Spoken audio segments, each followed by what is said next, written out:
really between us five, we listen to lots of different styles of music, and I think from when we first started, our music taste has changed so much over the years, and I think we've become a lot more open door to what we listen to. And I think for us, it's why can't we showcase that in what we do and bring the influences of what we listen to right now into the music that we make? You know, You Me at Six, as you said, is an easy thing to say we're a rock band, but I think for us, we are just a band. You know, we don't classify us as a rock band.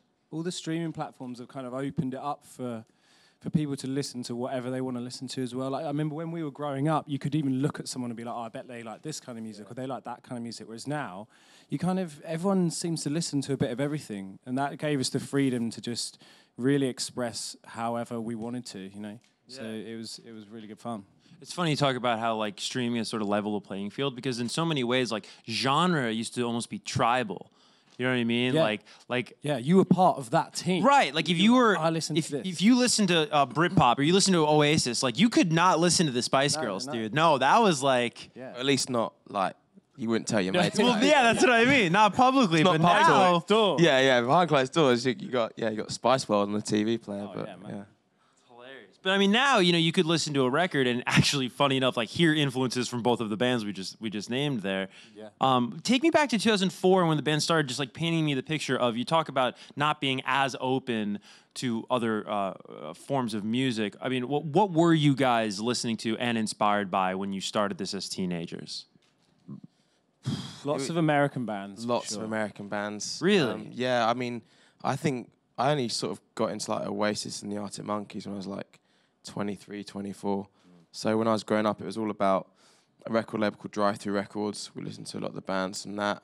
Well, name some bands. I'm a huge Drive Through fan. Early November, Starting Line. Okay. Finch. Yeah. Big thing. And then it was like all the Fueled by Ramen acts. Yeah. And it was bands like Taking Back Sunday and stuff like that. So Brand New.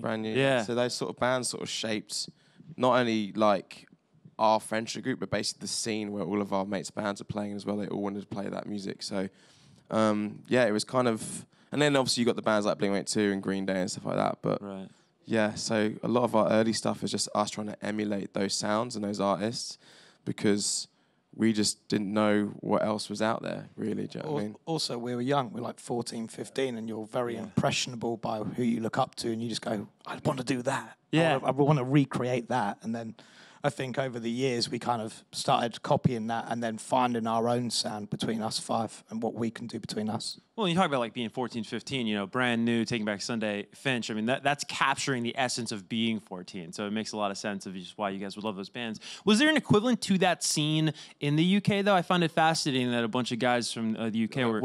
There wasn't. That's kind of why we broke through, because we were one of the first UK bands to do what was going on in America.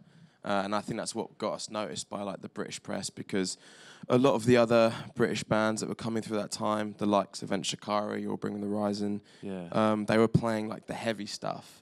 So we were the band from England that were just basically doing what was going on in Warped Tour. We were doing it, but in England, and that's how we sort of got our breakthrough, if that makes sense. Yeah.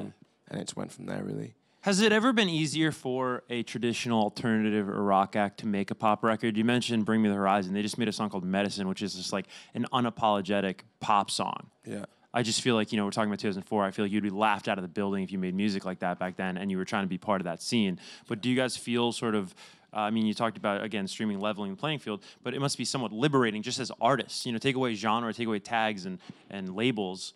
It just must be liberating as creatives. I think when you make songs and music, you get an energy and a vibe from it when you go, oh, this sounds really good, and it gets you excited. And I think sometimes when you're making songs and you're kind of questioning, oh, is this good? Is it not good? I think that's when you're onto something. And I think we had a few moments like that with this record. There's a song called IOU, which is very taken from an urban influence, and I think we all looked around in the room when we were writing and going, nah, this is not a You Me at Six song, is it? This is us just having fun, having a few beers.